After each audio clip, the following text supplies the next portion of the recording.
মহাপ্রভুর একটা আদর্শ যদি কোনো ছেলে মেয়ের মধ্যে ফুটিয়ে তোলা যায়, কোন আদর্শ নেই মহাপ্রভুর মধ্যে?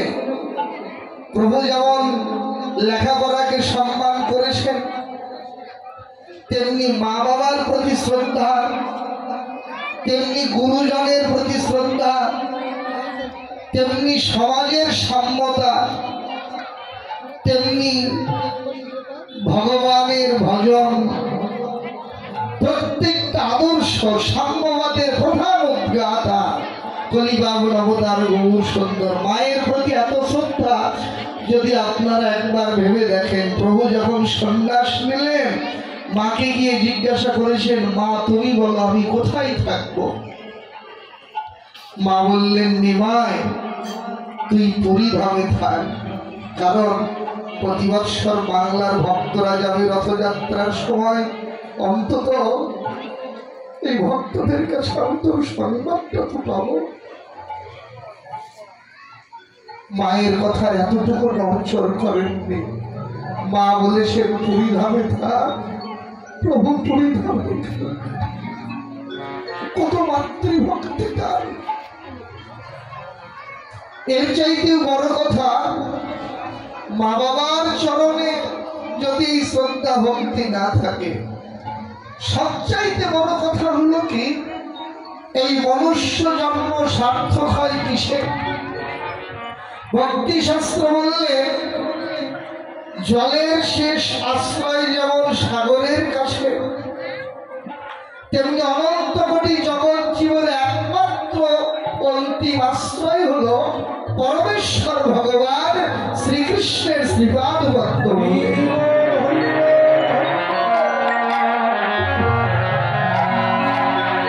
যে যত মতপথ অবলম্বন করেন না কেন, যত সাধন ভজন করেন না কেন, মতপথের তো অভাব নাই। কত রকমের সাধনা, কত রকমের ভজন আমরা করি, কিন্তু যত কিছুই করেন কৃষ্ণচরণ প্রাপ্তি না হওয়া পর্যন্ত এই মনুষ্য জন্মের সার্থকতা লাভ হয়নি, হবে না।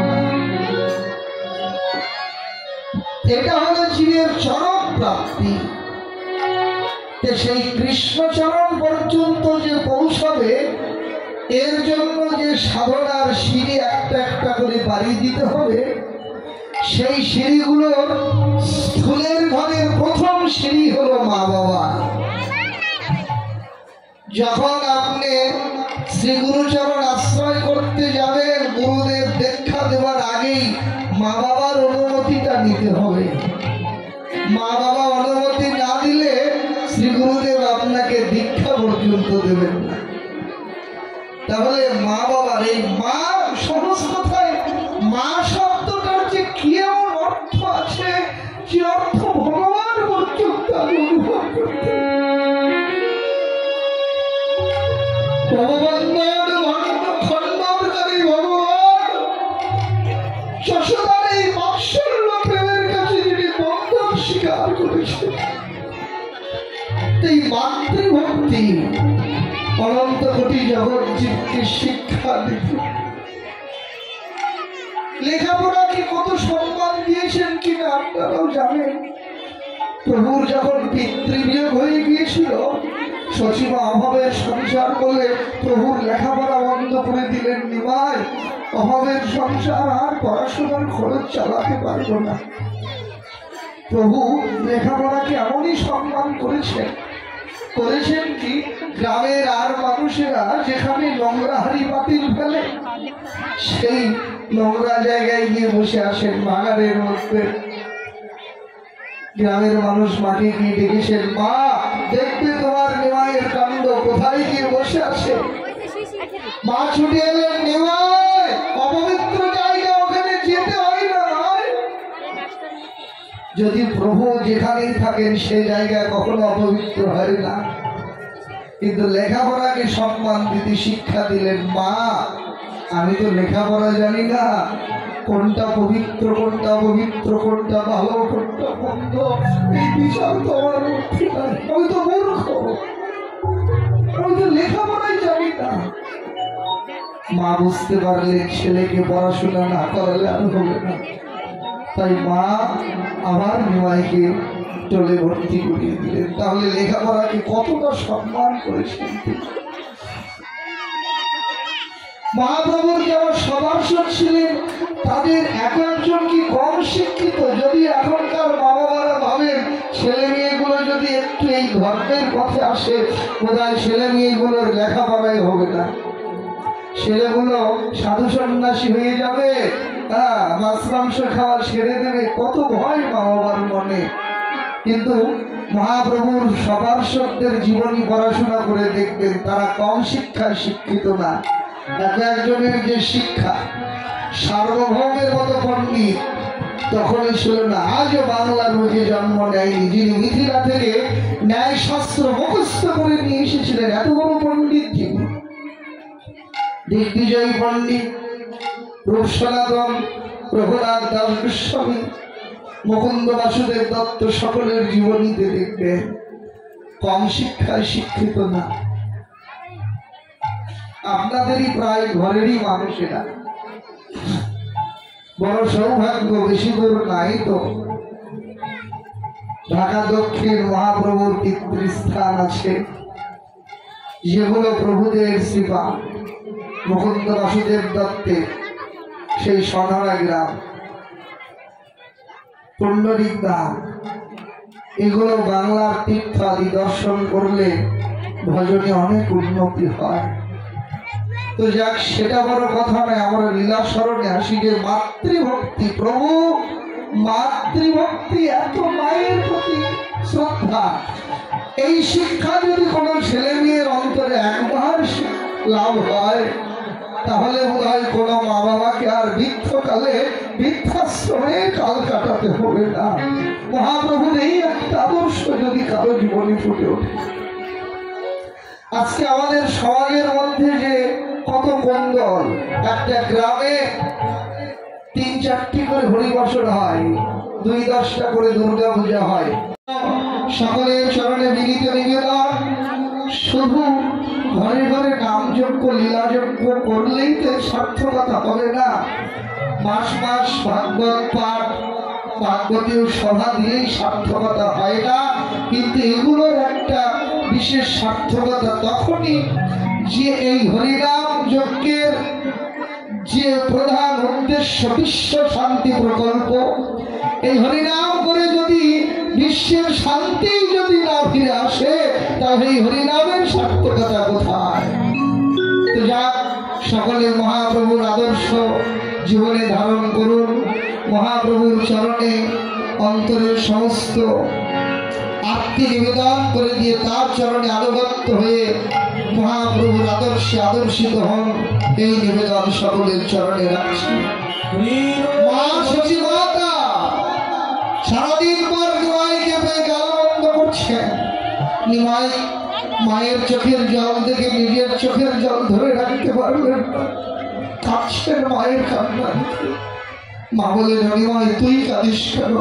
নিমাই বলেন, মা আমি কি এমনি এমনি কাঁদছি, তুমি বা অমন করে কাঁদছ কেন? অমন করে কাঁদছ কেন?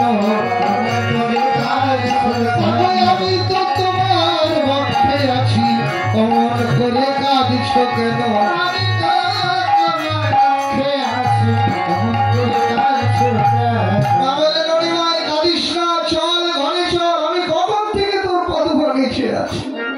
নিমাইকে তুলে আঁচলে নিমাইয়ের চোখের জল মুছে দিয়ে নিমাইকে নিয়ে ঘরে যেতে লাগলেন। আর এতক্ষণে অন্ধকার ঘনিয়ে এসেছে, তো মা নিমাইয়ের বদল স্পষ্ট দেখতে পাচ্ছেন না, তাই কি করলেন? আজ সচি হর সীতা হইয়া রতন প্রদীপ লইয়া, সচি হর সীতা হইয়া রতন প্রদীপ লইয়া, আজ গোরা রূপ দেখিয়া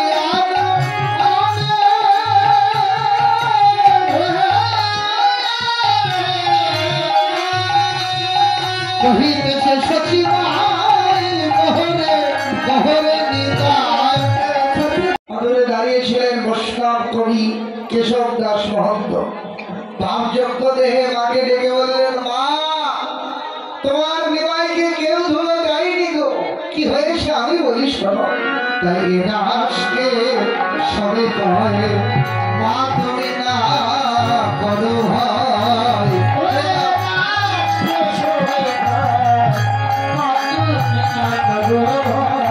আজ বলিনি থেকে পারে সেই রক্ত মারো থেকে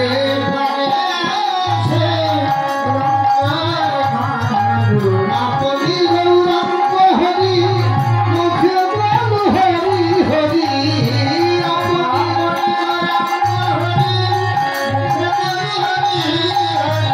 ধুলায় ধূসর প্রভু অঙ্গ ধুলায় ধূসর। তুমি শুধু তোমার নিমাই বদন দেখলে, আমাদের দিকে একবার তাকিয়ে দেখলে না? দেখো আমরাও মেখেছি, দেখো আমরাও মেখেছি, দেখো তোমার নিমাই একা নয় মায় আমরাও মেখেছি, হরিনাম সংকীর্তনের ধুলোয় আমরাও মেখেছি, বলেন মা তোমার নিমাইকে কেউ ধুলো দেয়নি, বরং তোমার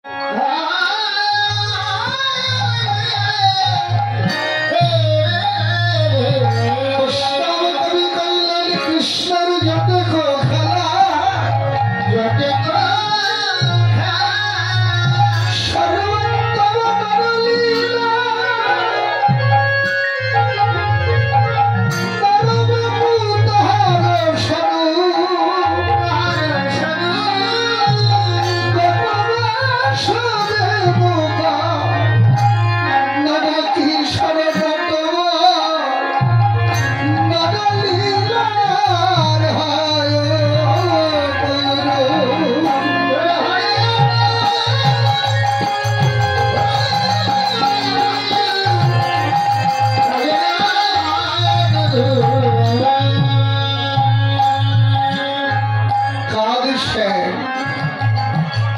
কাঁদছেন কে গো?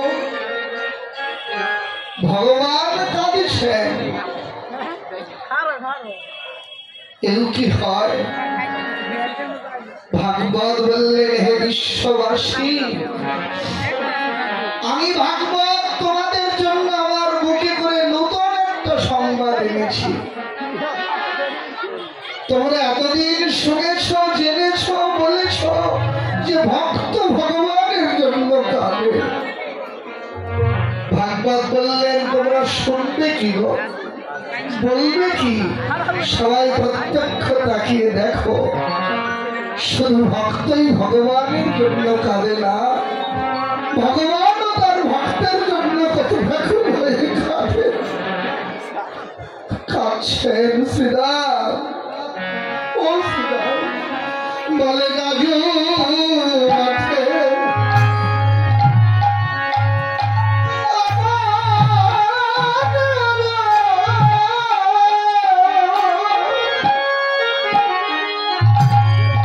ভাই বিলাম দেখিয়া কাঁদে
করিস না, চল। সবাই মিলে যাচ্ছেন। তখন বলো বলরাম দাসে